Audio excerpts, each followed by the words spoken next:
Hello, welcome to the Skribblenook podcast. I'm Adarsh, I'm Poonam. And I'm Vibha. and each week we explore different aspects of being a creative and maybe discover something new in the process. So, today we are going to discuss something very important, which is a dilemma for a lot of artists. That is, do we want to get a job or do we want to do the freelance route? So, there's pros and cons to both, and it's uh, we'll tell you how to go about it, what we do. Uh, And yeah, so let's begin with our experiences first, what we are doing currently.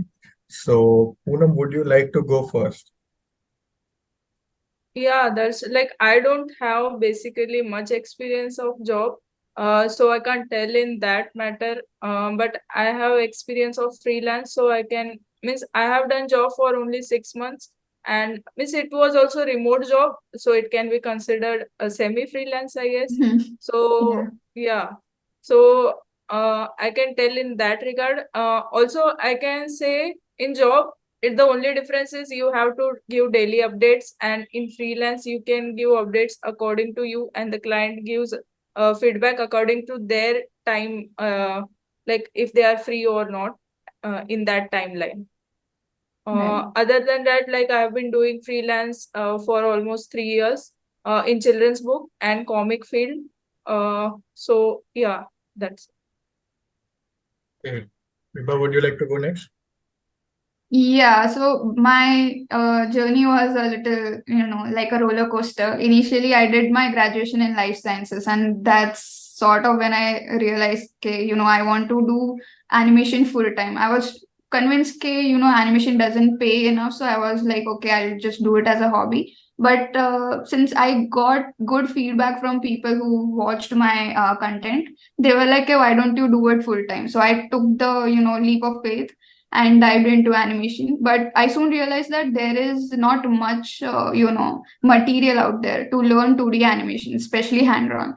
So what I did was I just applied for a job, any fresher job, and worked my way up. So I have, I think, 5 years of animation experience and storyboarding experience. And after that, I realized that, I wanted to take the freelance route since it had a little more flexibility and I could, decide the charges. So right now, it has been like 2 years since I've been freelancing. So that's my journey.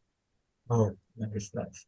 And so, similar to you two, I've also been a freelance artist since quite a few years now. I think 3 to 4 years maybe. And yeah, so I have like zero job experience since I started with my Instagram page, and that kind of blew up, and I got clients from there. And even before the page, I used to do Fiverr. So freelance has always been like the thing for me, and I think for a lot of illustrators out there.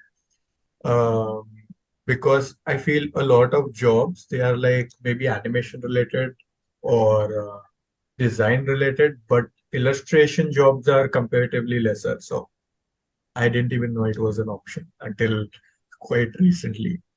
And so, yeah, I think all of us prefer the freelance route, and it has a lot of pros, but it also has the equal number of cons.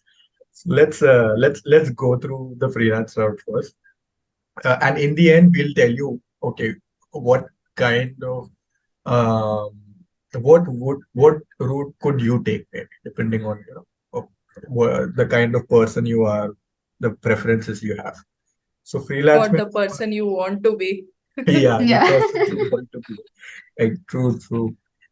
And freelance may, the first pro would be that you are your own boss. So, like, what do you have to say about that?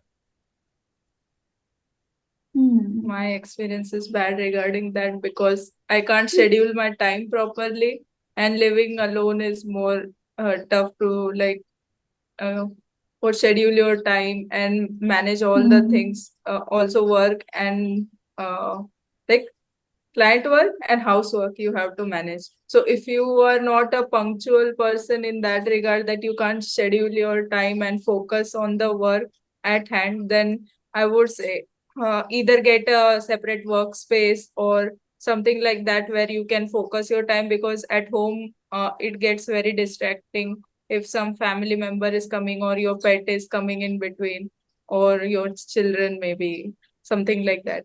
So it's better to take some focus time out and just work in that time. And what else we can discuss in like being boss? I think management one, and finances Mm. also you have to handle. It is also like not so easy task, because in freelancing the finances very much fluctuates from client to client and the project to project. Sometimes the projects take longer than expected, so the finances are stretched out in that regard. So you have to know how to handle finances, and if you get bigger projects and get more money from that project, you have to try not to overspend it on. Yeah. And then also like you have to save for your own equipments in that regard. So like basically you're creating your own minute company over there. Like you have to buy equipments, you have to buy your space, rent your space, something like that. So being a boss in that way is like you are working for yourself and you have to manage yourself strictly as well. Right. Yeah, actually, if you do freelance full time, so it can get overwhelming because you have to manage a lot of things. And if it is not planned out or you have not experienced something like this, it can get very overwhelming because you have to do a lot of things and you are accountable to, you'll have to answer the clients. Okay, why did you not deliver on time? And even if that happens, the first thing is like, just don't want to let them know, okay, it is going to be late. That is like, you should never do that. Give them like, a tentative deadline. Okay, by the end of the week I'll give you an update, not like I'll complete and give it to you. Committing something like that is very scary as well. So what I tend to do is I just tell them, okay, at the end of the week I'll give you an update of how much I have done it, and then we can proceed further, so that it is not overwhelming for me, but they are also in the loop and they know what is going on. So I think being my own boss for me works the best because I have a certain schedule. I should do roughs by this time, I should do fair by this time, and I just let the client know so that none of us are confused. Okay, where is it going? And I can schedule everything. If there is an event that I want to attend, when I was doing full-time job, it was so difficult. I was so tired by the time I got home. So I was like, who's going to go, spend weekend over, networking and all that? I'll just go to sleep because I'm that exhausted. Especially in Mumbai, if you're traveling 2 or 4 hours just to reach your destination, it is going to be exhausting. So that is the part of freelance that I like the most. I can actually go out, meet people from artist community. Yeah. So, so based on the answers, it's like being your own boss is both a pro and a con. Yeah. So, yeah, it's I find it like Poonam said, it's the accountability part that you have to be accountable to yourself. That is something that can be a bit difficult to do. Like, say you're not in the mood, then also you have to get up and just get at it, Yeah. because no one is going to force you to do it, unlike a normal job, say. So yeah, Getting up part is There are no tough. sick leaves. yeah, there are no sick leaves. You're working But most you weekends. can take sick leaves whenever you want. You don't have to like Yeah, that is Depending answer on how you anyone. plan it.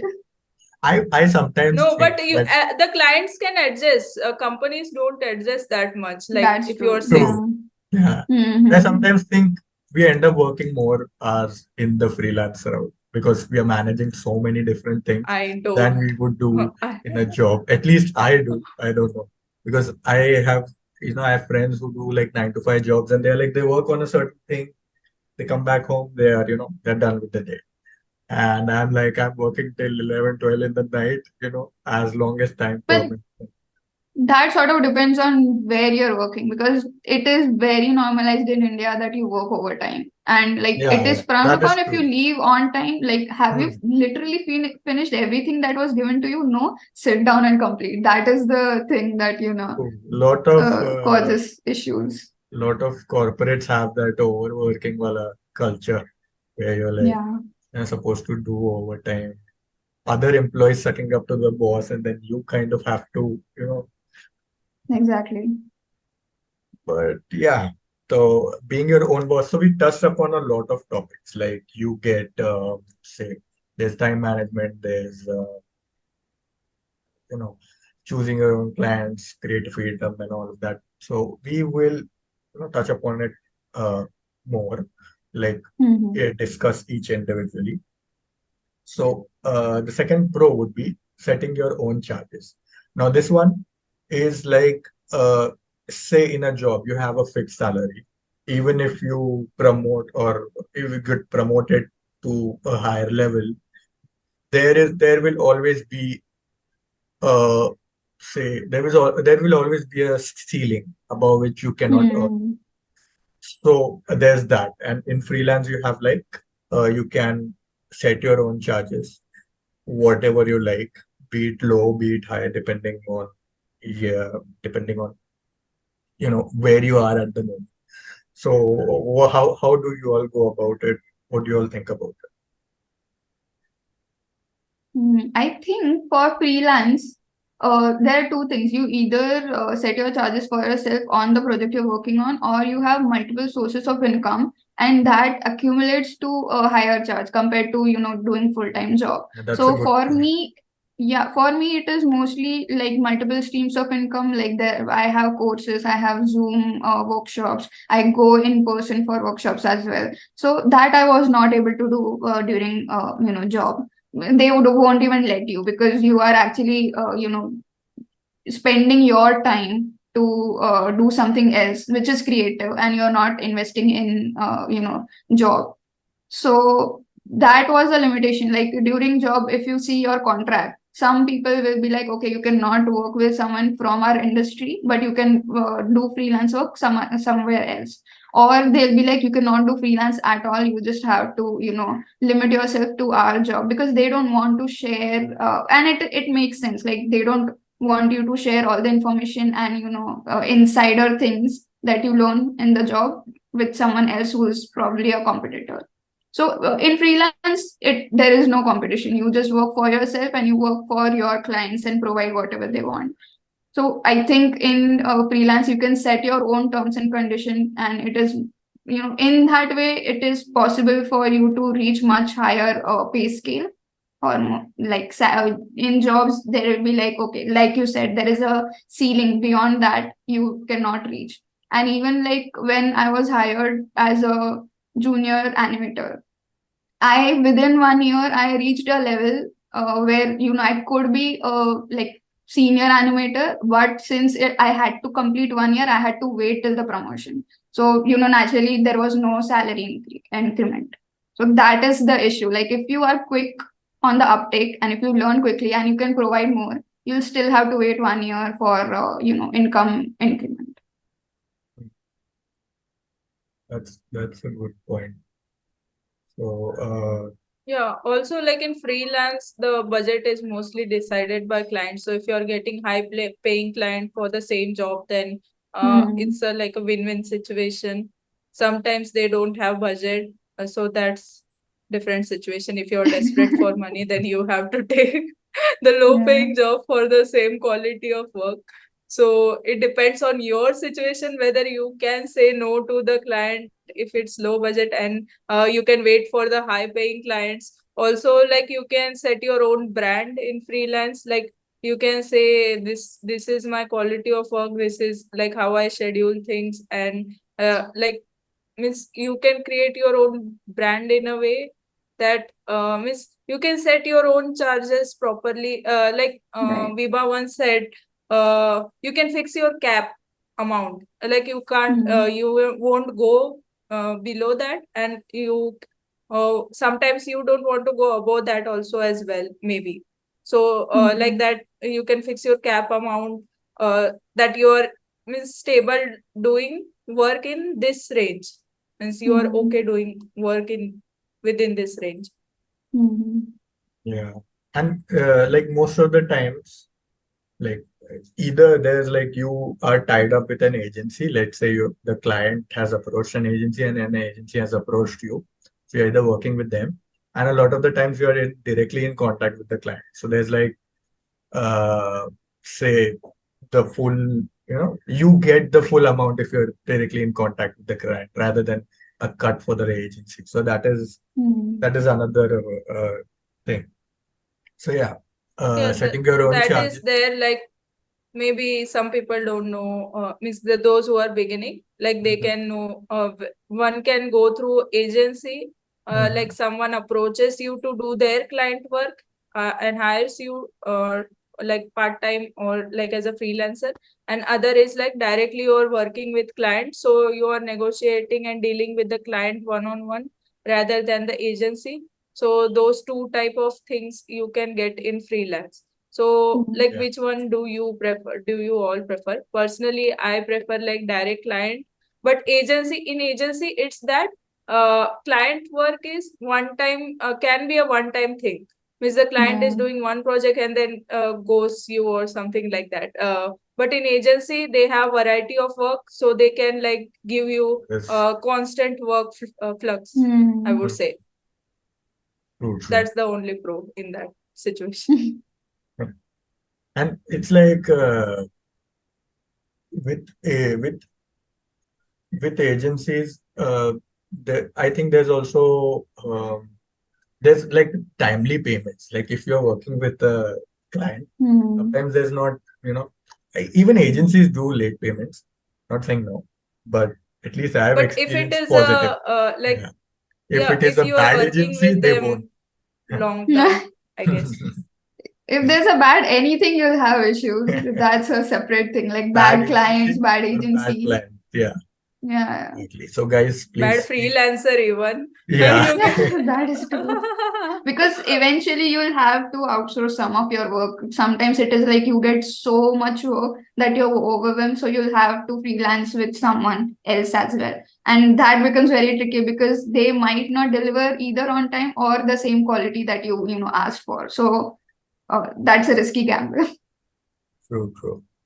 So let's move on to another con, that is in freelance, it is tough to understand the industry standards. Now, uh, this is something which might or might not affect you. Say, um, if you work in an animation industry, you know the pipeline, you know the softwares well and good. You're working freelance, you're mostly working by yourself, unless it's like a collaborative project with where you're like, working with with like a team in an agency or Mhm. with other freelancers. Then it proves to be an issue because everyone is using different different softwares and all of that. So as freelancers, we don't know much about what the industry uses. We use whatever, whatever is accessible to us, maybe whatever is even cheap to us. Like I know all of us have Mhm. switched to Clip Studio from Adobe software Yeah. because it is cheaper. But say you are working with an agency who uses Photoshop and Illustrator and all of that. So you might not be able to uh, work with them. So what do you all think about that? I think has a lot of knowledge about the pipeline of animation industry. So how does that Yeah. affect your freelance work? That's the reason I slowed down my storyboard work and started doing more like finished animation because that I can deliver from scratch. So I won't have to rely on their pipeline or anything like that. I'll just give them the final product. The issue with storyboard was some clients wanted either it to be done in Storyboard Pro or Photoshop or some other, Photoshop and some other editing software like Premiere Pro or something like that. So I'll have to get license for each and everything for different projects, different licenses. And Adobe fortunately gives monthly subscription so that I can work for 1 month and then just like cancel the subscription. But things like Storyboard Pro, you need yearly membership and all that stuff, and you need to buy the license. In that case, when there is, you are a part of a pipeline, like a small part, and your files will go down to someone else to work on. That is a very tricky thing. So what I do is like right now I take like either full project or if I'm doing storyboard, it is me doing the whole storyboard, not collaborating with other storyboard artists. So like you will have to pick a proper niche and then work and deliver the final product. You cannot, collaborate with multiple, or you can. There are few people who give you license for that duration. Like I got Storyboard Pro license for about 2 months. They already had bought it. So they gave it to me to use it for 2 months, and then I gave the license key back. So if you do get a client like that, you can manage something, but otherwise it is very tricky. So I've also had that experience with a few clients. They're like, "Do you use Canva? Do you use this? Do you use that?" Yeah. And I'm like, "I don't." And a lot of clients, I like don't. even logo work, I've done in Clip Studio, and they Oh. expect Illustrator files, right? So I do it in vector. Yeah, but I like, logo work you need like vector stuff. yeah, you You do. can't Yeah. do But it Clip in Studio has raster file. vector layers, right? So what I do is I make Yeah, like a but does very it high-res import file. it? No, I don't think Illustrator files you can import in Clip Studio. I'm not sure. I'll have to check. No, I'm saying like Clip Studio doesn't import in that proper vector SVG format. No, It it I doesn't. don't. doesn't. So I give them very high resolution files. So you can downgrade it at least. You don't need to scale it up unless it's like a huge banner or something. But yeah, that is an issue with Unfortunately, there pipeline. is a software called Core. It was Vectornator before. It has changed its Yeah, name. So for iPad, it is very convenient. Like you can actually make logos in iPad, it and it's free, exports I in guess. SVG also.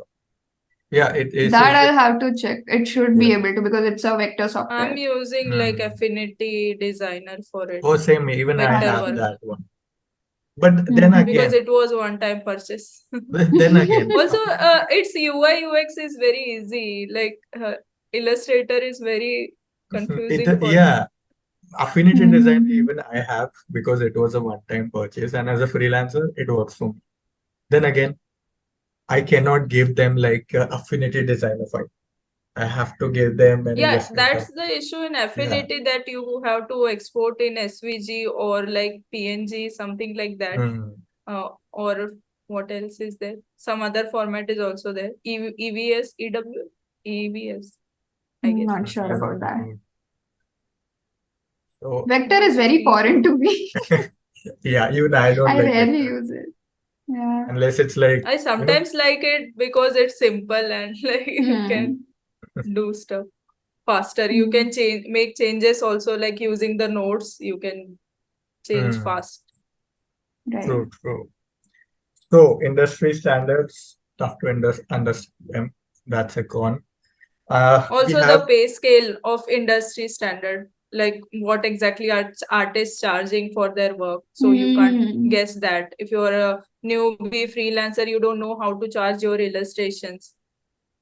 Yeah. And true. when people do ask, how much do you charge for an illustration? It is very tricky because first of all, it depends on the client. Second, it depends on your skill level. And a lot of people do not like to hear that you should be charging a little less with your skill level. But you have to, like, if you see 3 or 4 people approaching you, knowing your rates, and then leaving, then it means that there is some issue with the rate. So maybe try experiment, lower it down a little bit, not too low again. So that is a tricky part, which I think once you gain certain amount of experience, you'll be able to gauge, okay, I can charge this much and retain some of my clients. So that is Basically, I would say even if you are a beginner, like people don't know, but for illustration, like mostly people get either portrait illustrations or like children's book illustration, something along that line. So even if it is a portrait illustration, what do you think a beginner should set their charges, an intermediate person? Advanced we can't say because it is like a brand thing, because they can charge whatever they want. So what do you all think? Like beginner, how much should they charge for suppose a portrait and also for a full illustration like a children's book with background and all stuff?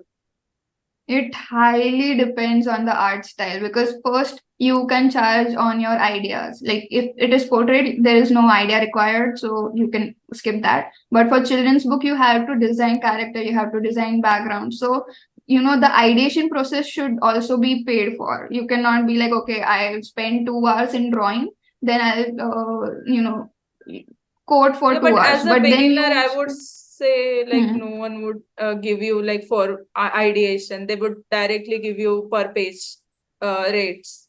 There are beginners who have like very sort of refined work. So even beginner it was very difficult to understand okay, what skill level they are at. And if it is a retainer, then maybe you can lower your per piece rates. And if it is just one time, then you can keep it a little high. But just make sure that first of all, you are using some software. So you're paying for it. Include that for your payment, include how many hours. Now, if you are beginner, you probably will take a bit longer than a pro artist. So you cannot charge hourly say exactly as same as the pro artist. So you'll have to budget it that wise. So it is very tricky. Even for me right now, it is tricky to say what I should be charging for what. So I usually have a discussion with my client. What are they willing to give, and not always like, okay, you have this much budget, I'll work for you. Does it make sense to me as well? Like, because I am investing my time and I'm also paying for my software, so I need to take that into consideration. Plus where I'm living, Mm. because I'm in Mumbai and it's expensive living here. Yes, very much. And I Yeah, feel that it is true. also But like if depends you are on, starting, yeah. go ahead. No, I'm saying if you are beginning, you have to sometimes work for less. But I have seen like people quoting like 200, 150 for their Oh, that's work. Means really like less. clients saying. Mm-hmm. So I'm just saying to beginner people, like don't take that kind of work that like for 200 or like 150 they are Mm-hmm. asking you to do. At least keep a cap. At least I would say minimum 1,000 rupees one should cap it, even beginner people, so that for other people at least the cap would be higher. So for portraits and all, you can charge from like 1,000 to 4,000 almost people can charge. So according to client, you can like ask them, negotiate things. And also like for a full blown illustration also, I would say start from like 3,000 or something. Means at least you can start from that, even if you're a beginner. If you don't get that deal, even if you are getting like say 40% less, 30% less from that after negotiating, then also it is a good deal, I would say. But I would I'd say like say, cap it from that price. I'd say I kind of disagree with that a bit. As in having like a fixed price is, I understand, like it motivates you to work more because you're getting more money. But like my experience as a freelancer, I'll tell you, since I started on Fiverr, it's like you start with like $5, and that also 20% Fiverr takes. So you are ending up with even less. So that's basically peanuts. But But it's not specific in Fiverr that you have to do for $5. no, You it's can not But set there is specific. so much somewhere there. Yeah, competition. there's so Yeah, there's much so much competition, competition. you cannot survive. Yeah, that No, I to don't get think some so, reviews because on Fiverr, you kind of have mm, to start low, like say 5, 10, Hmm. or either have a really good, say the the way they advertise their work, one of those. And I feel as a beginner, if you just want to learn, if you're just say you are in college and you want to do freelance on the side, so you get this experience of working with people, even if they're paying you less at that moment, you get that experience. And then, it's also yeah, something but which that is can, another kind of value you are saying. I'm just saying if you are just getting a monetary benefit, then you should set your charges. But if you're getting some experience benefit or like some other value in that project, you're getting to learn in that project, then it is kind of you are investing your time to learn. So it is in that sense a different kind of investment. So you can charge lesser, I would say, in that Yeah, yeah, makes situation. sense. But if you're not getting to learn anything, you are just doing it to earn money and all, and just to get through true, it. that is a Hmm. good point. So then I guess you can charge a bit like say more. you're a beginner who wants to be a character designer, and luckily you get a character designer. So that is an addition to your portfolio. So you can charge a bit less. Yeah, okay, this falls in line with my work and might be helpful in the Yeah. future. So Plus, even the person who has hired you will give you feedback on how to make it better. So that yeah, could Yeah. also add up to your skill set. In that also, like newbies should understand, like you should take feedbacks in a positive way from the Yeah. client, even if they are Yeah. asking you to change it and make it outrageous, maybe some colors, outrageous colors, or maybe something Mhm. outrageous to the character or like the illustration, then also you should like take it as a challenge, like how should I make this outrageous thing into a better thing, like how should I make it look better even if the idea is outrageous. Yeah. I had a tough time with, Same. initially getting, like receiving feedback. I was like, no, what I did Yeah, was right. everyone But feels you that. just pushed, yeah. You Yeah. just push through, finish that project. In the end, you'll be like, okay, you have a material, like complete thing that you can put in portfolio. So like, don't quit midway. It's fine. It can get frustrating. Creative, if someone is having a creative feedback on your work, which is also creative, there will be some clashes. So like, let go sometimes. So we did touch upon it. So like how do you go about it? How is that a pro? It can also be a con sometimes, but yeah, mostly a pro. It is gone for me, as I said before. Poonam has So a I pro. won't discuss much. Completely. I'm just saying I need dedicated workspace so I can focus. I can only tip miss. I can only say that regarding, because I'm very So bad at time management. how do you guys feel? Like, is it faster for you to work when there are people working with you? Like, like in jobs, there are people working with you, so you sort of feel motivated. Does that help you more, or working alone in like a confinement, like there's no disturbance? Does that help you more? It depends. Like if the people are adding to the distraction, then it is bad. Right. But if they are Okay. doing it productively and asking, giving and taking feedback from each other, and then you are like doing the work in that way, then it is better if you work together, if you are in a pipeline or something. But if they are people who are just wasting your time and doing gossips and all, I don't know in what way, but Mhm. like that, if they are distracting more, then also it depends on person to person, I would say. Maybe some people can just focus in silence. I Others, feel how is it for you? I I feel I work better if I am at home. I would like you know take a break or do do something else. There's a lot of distractions. So in a workspace, you have people working with you, then you kind of are motivated to. I love working alone too. It's like nobody's watching you, and but in a workspace, I feel I can do the same amount of work in like an hour rather than like spend 3 hours on my own.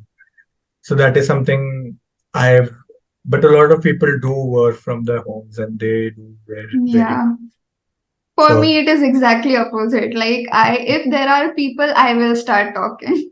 I will not shut up. So I need a confinement properly dedicated, like 4 hours at a stretch. I'll finish some work because when you start working, you have this thing. Okay, you want to work more, like finish that thing and then do something else. So I think for me, hybrid would be the best. Like you work sometimes and then you sometimes meet people, or like how I do it right now. I work for the whole weekday, and then on Sundays I go for urban sketching or something like that, some place where I can meet people, be connected to the industry as well. Because if you're very like out of the circle and you don't meet anyone else like freelance or job people, then you might not know what are the industry standards, what's going around the industry. So you need to meet people, but then freelance is better for me in that way. Okay, I can schedule a particular day just to meet people and chat. At that time I will not draw much.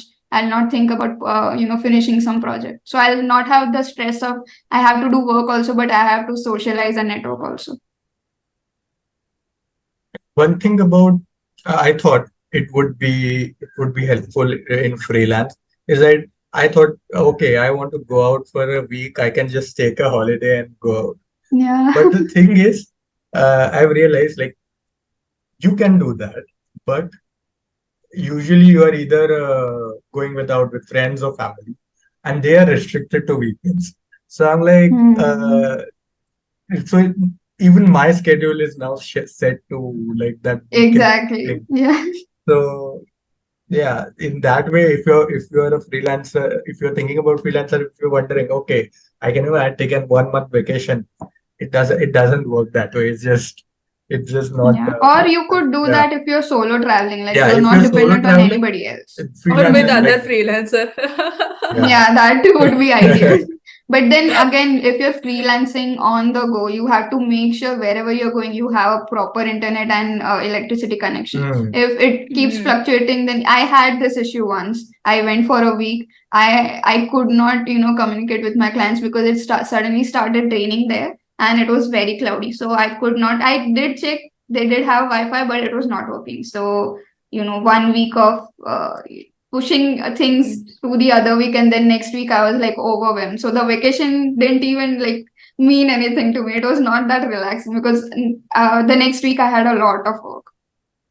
So if So you are going for managing, vacation, just go there. Don't take clients with you. yeah, don't take work. No, but sometimes people are like, I don't want to come back within 2 days or within weekend, I want to stay there for longer. In that case, you have to make sure that you have everything there. Yeah.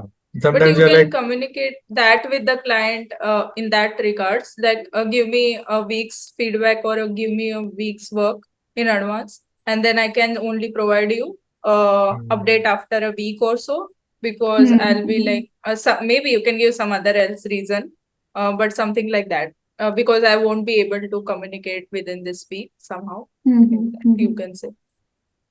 Yeah, I guess that could work because you are doing work and you don't need to, continuously be I connected can't to do Wi-Fi or work like something. that though. Going Huh? here and there and doing work. I need hmm, literally dedicated space. yeah, Hmm. that is. So time management as we talked about. So the con to having your own work schedule is like again, there's less work time, work-life balance.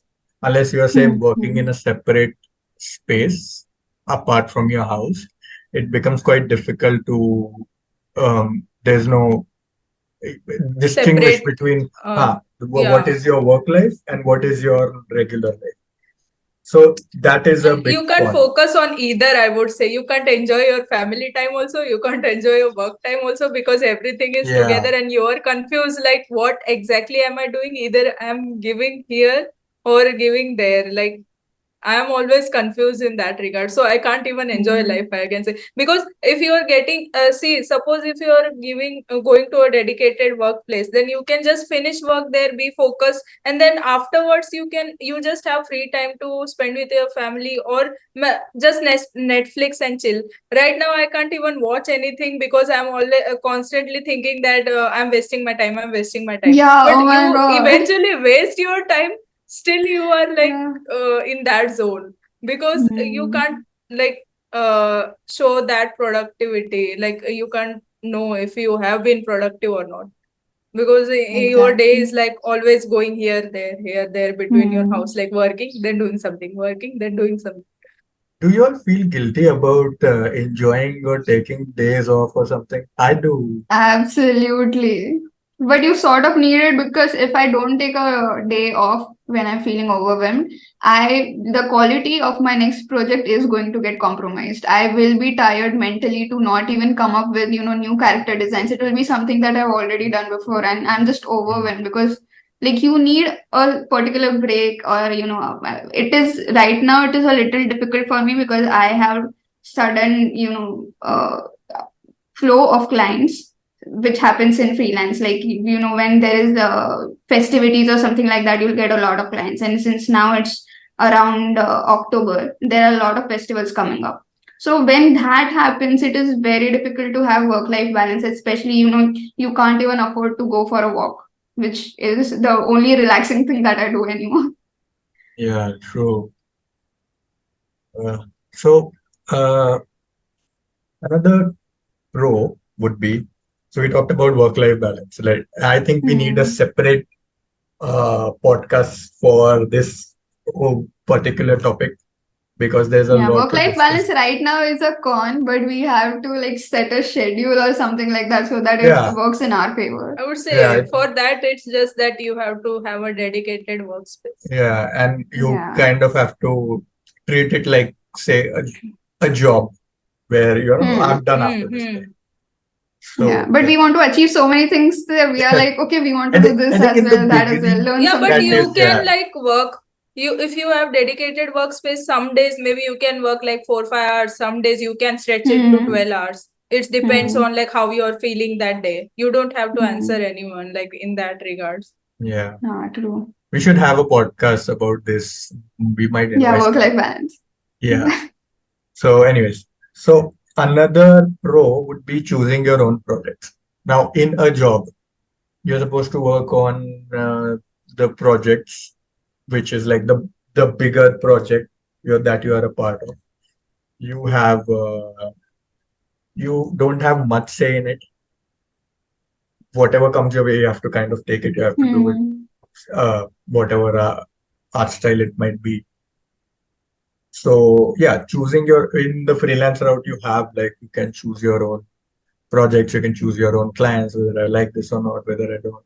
So these days I've been doing that a lot. That this is not Hmm. my kind of work, and I'd rather pass this off to someone else or just not do it at all. So that is Hmm. that I feel that is a big pro for me because yeah, I Yeah. just love that I that think choosing things you like to do. So what Hmm. do you think about that?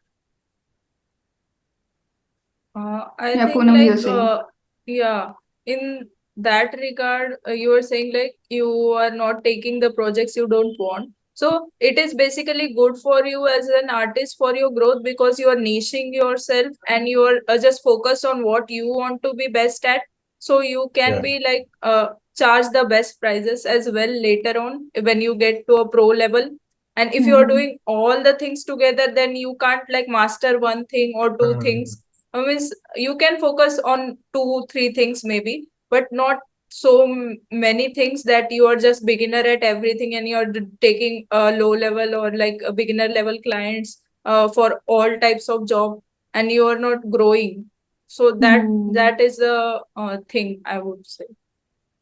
true, true. For me, when I was, employed full time, it was a good thing and a bad thing because, you know, for me at that time, finding freelance work would have been very difficult because I was just like, getting into the industry. And in animation, you need a team. It is very difficult to do it by yourself. So I, applied for a job. I got accepted, but I applied because there was a certain style of characters that they were animating, and I really loved that.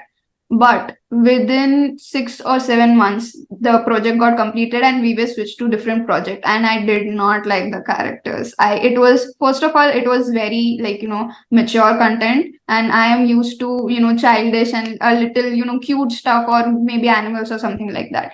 So for me, getting my hands on that style was very difficult, and I didn't even like the output. Like I didn't feel like putting that in my portfolio, but I had to work on it because what else would I do? Switch jobs. I'll have the same problem somewhere else as well, because when the characters keep changing, you first of all have you cannot have this thing you are just having expertise on one particular thing. You'll have to adapt to whatever they tell you.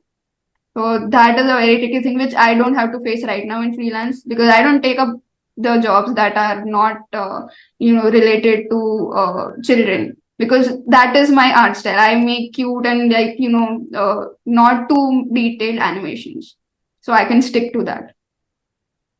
Yeah. So yeah, I that is one of the biggest. But one point you touched on again, which could be a con, is that you said that as a like if you were freelancing from the beginning, you wouldn't find clients as easy. So as a Hmm. freelancer, one con is that you are constantly on the lookout for clients. Either you're cold Yeah. emailing Yeah, them, it gets exhausting. either you have, say, like for me, I have my Instagram page where my clients come. So I, I'm kind of fortunate that I don't have to go out looking for clients. But uh, I know a lot of people who are freelancers who don't necessarily do Instagram that often. It's not like you have to do it. It's Hmm. just a whole separate thing. Like you get into content creation then. But it's a good thing, I would say, like content creation, because others, you have your own style and you're showcasing on Instagram. So a client will approach you regarding that. But if you are just approaching clients, then you don't know what exactly they want or whether you are the right fit for the project. Then maybe they just take samples and reject you. Like a lot of things happen in that way. But at least the client, if is approaching you, they know they want your style in their project. So it is Hmm. best in that regard, I would say. Like the thing about social media is, say, right now the scene for illustrators is really bad. If you are an illustrator and if you want to make it big, either you have to post every day, good stuff every day, and Instagram is not promoting images right now. So unless Yeah, you are that's the getting into, say, now I make comics. Comics people still read, even if it's like, you know, uh, images. People still read because it's like fun content. But if, say, I did not have comics, if I was a beginner who just wanted to, I say I passed out of um art school or something, and I decided, okay, I want to do freelance. Now, how do I go about it? And I feel it's a very tricky thing to navigate, to, Hmm. look out for work. I would First, you have to say build up like a portfolio, then reach out hmm. for clients, cold emails. How do you all go about it? How do you all get clients? How do you all um, do you reach out to them? Do they reach out to you? Is it like 50-50? Or what?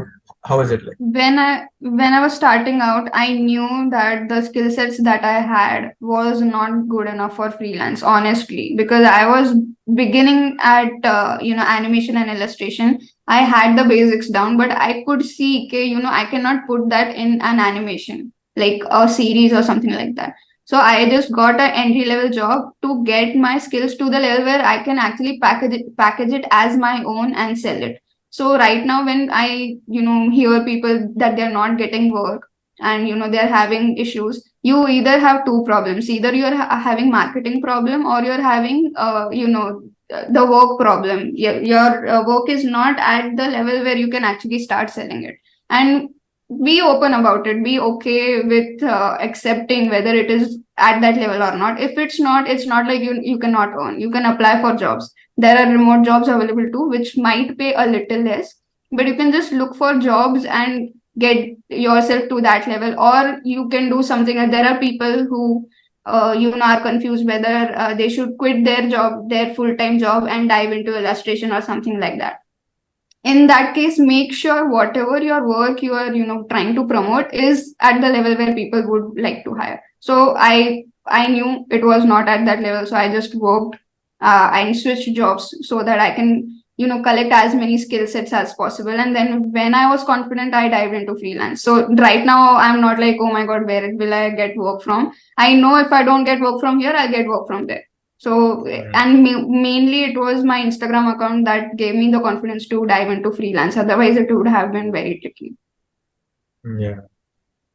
So, I have not been doing Instagram much, so I can't say. Like you both are getting clients from Instagram, and many people in our group also are getting from Instagram. So I would say like it is a better option because you Hmm. don't have to be mm, constantly looking out for job. At yeah, least that you is are a focusing on your work, you are posting it, someone is seeing it and approaching you. That is actually a better True. option. I think my Instagram account is like, what do they say, shadow banned or something. I have to be more active over there to get clients. And also, like, you have to, for illustration, you have to be like making consistent and shareable content.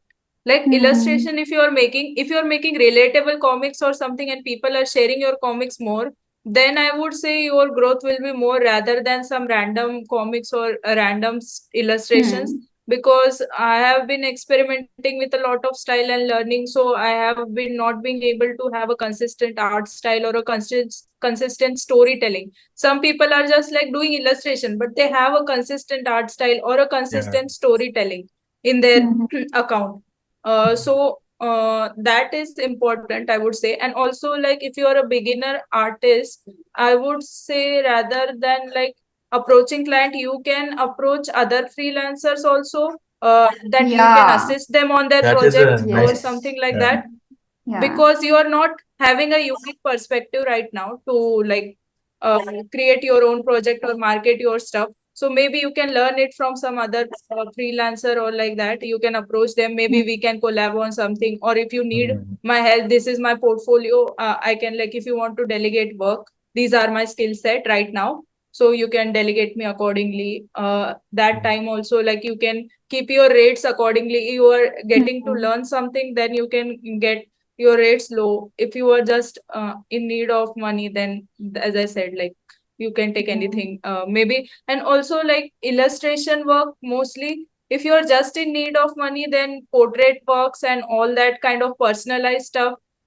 Even if you're making portraits, maybe try something different style or something unique, which is like, you can create a trend out of it, something like that you can do in a simple way, because sometimes simple art is also unique.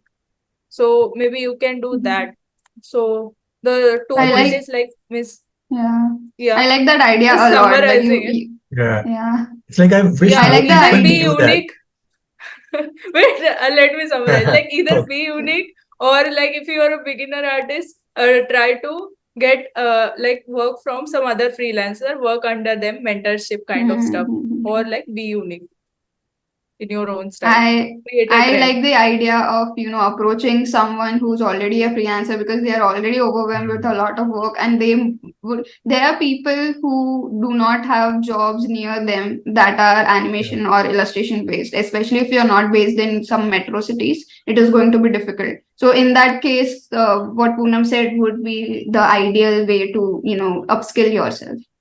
Yeah. And I think a lot of us, like all three of us, are looking for people to delegate work to, since we have been doing this for a while. And I wish more people knew this. Like, as a beginner, I did not know that you could approach other freelancers. Like, I viewed them as competition mainly, because, okay, why would they, give me part of their project? But once you get in it, then you realize, okay, these are like, if you're handling multiple projects, you need people working with you. So it's, yeah. So if you're listening to this and if you're a beginner, please reach out to freelancers who, have been doing this for a while. I am sure they would have something for you to do. So yeah, Before reaching out to people, I would highly recommend you to have a public profile, because a lot of private profiles reach out to me and it is difficult. Like, I don't know first of all, who you are, Even where if you're you're from, like, and your work, because I need to see your portfolio to hire you. yeah, or either have even like if a your profile portfolio. is private, have a portfolio. Yeah, Not on portfolio anywhere, Instagram. Behance or Yeah, somewhere else also. yeah. So Either you can also make it in PPT format, if you don't want to invest time in Behance or anything. You can just make a Works. a PPT, lot of export people it to do that. PDF, Like, and then send it. a lot of people send PDFs for as part like a CV or something.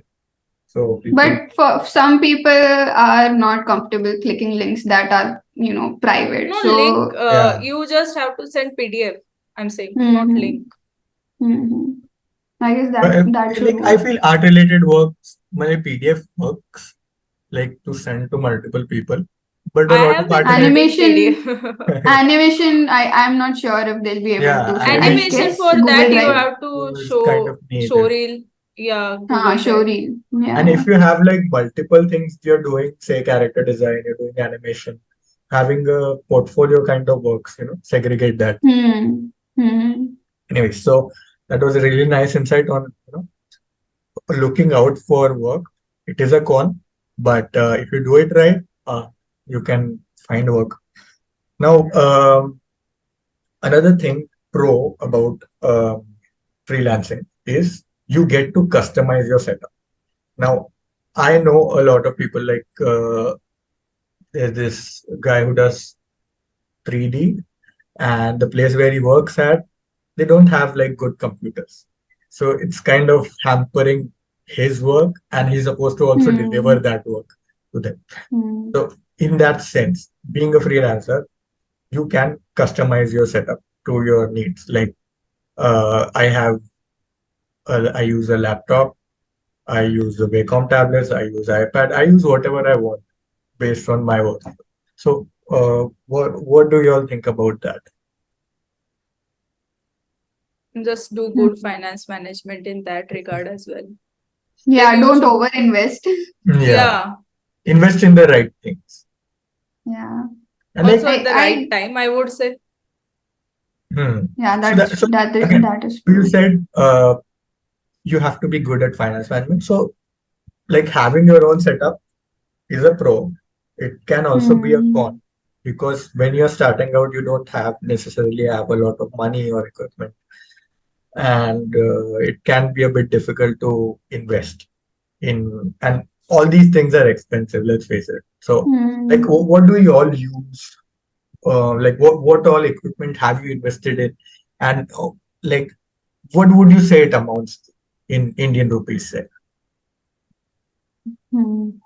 For me, it is going to be very tricky because yeah, I've been doing this for a long time, and initially I was like, okay, I cannot afford so much, so I just invested on pen tablets, which does not have a display screen, and I had a PC, a laptop that is not with me anymore. It was very old, and it was my sister's, so I just borrowed from here and there, and managed to. And Pentab was, I think, Wacom one at that time, which did Yeah. not have Bluetooth. Hmm.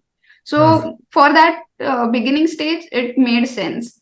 Right now, I have a display tablet from Huion, and I have a gaming PC because I need to do editing as well and 2D animation. So right now it amounts to much more, but I have this much of experience, and I have received finance from clients as well. So that is not a that's a no brainer for me right now, because if I'm investing in all this, I am going to continue for next 5 years as well in just this setup. So I will get my money worth.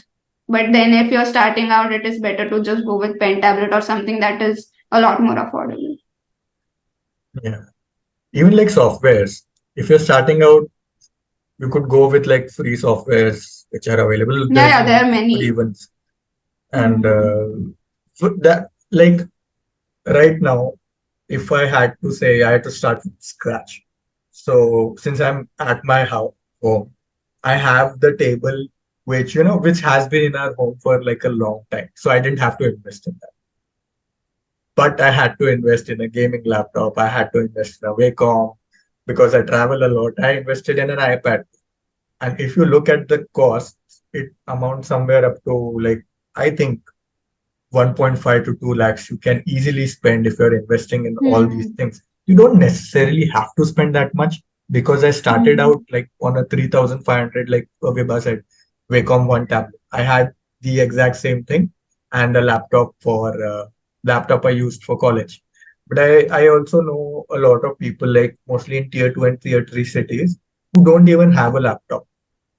So Hmm. it's kind of tricky to, I because would say, like, if you are a beginner, there are like two routes. Either you can ask money from your parents and get a basic laptop. Like I would say 40,000 laptop is also good for a beginner. And hmm, if you are doing illustration work, then you need a basic pen tab. Screenless you can buy like Intuos, Wacom, that I think Intuos yeah, is right now there. Yeah. So you can get it for like 6 to 10,000, I guess. Mine was 6,000 only that time. So 10,000, suppose that. So either you have to invest 50 to 60,000 initially for a laptop and a pen tab. If you are doing illustration work, if you are doing vector work, you don't need a pen tab. You can do it using mouse. Also, Hmm. like for software, you can use free softwares. Some people use crack software, but that is not advisable mostly. yeah. So yeah. I Also, think Krita is uh, also like, you can do illustration and for animation. It does a for lot. Yeah, for illustration work, there are many software, but for vector work, there are not many free software. GIMP and Vector also there Inkscape, I are can, Inkscape here. There's yeah, and iPad, so GIMP, there's I Vector. have heard. iPad 2 you won't have if you're starting out. But there's Inkscape. Yeah. Yeah. That also, like if you are a beginner and you are like confused, like you should get a laptop or a iPad, I would suggest getting a laptop because you can customize it later. Like you can add different quality tabs. Like I have been only updating my tablets. First, I used like the 6,000 one, then I bought a 30,000 XP pen, then I bought a 65,000 XP pen, the bigger one. So you can like upgrade that. You don't have to Yeah. upgrade your laptop that much. You have to upgrade Exactly. its RAM. RAM, Hmm. 8 GB RAM is good to go, and that should be a beginner setup, I would say. And also don't invest much in like hi-fi courses, because in India, like they are not doing, means selling you great courses, means they are not giving you your worth, means the money's worth. They are not providing you that kind of education. So if you are a beginner, just buy a laptop and set up and just watch YouTube videos and start doing, like learning from it. YouTube is a best education source for beginner right now, and there are very many quality tutorials there. And second route is, if your parents are not providing for it, then you can do some other job, maybe not art related, something else, maybe work at McDonald's, I don't know. Do something and just save Yeah, your save up and money, then and then yeah. save up and then buy laptop. Yeah. What helped me was uh, like if you are waiting to get equipment to start out, I'd say don't wait. Like what I used to do is I used to draw on paper, and then I used to click a photograph, and then I used to put it in Illustrator or something. I put it in, I don't remember, and clean it up, and then upload it on social media. Then I got a tablet. At that point, I think I did not have a computer. Now you can connect your tablet to your phone, so you can make digital art that way also. Like not recommended for client work, but if you want to just start out, get it. So there's a lot of easy avenues. Maybe while you are like in process of buying the equipment, you can just learn traditional way. Like Yeah, that is a good you idea. can It learn helps the you fundamentals at transition. least. Yeah,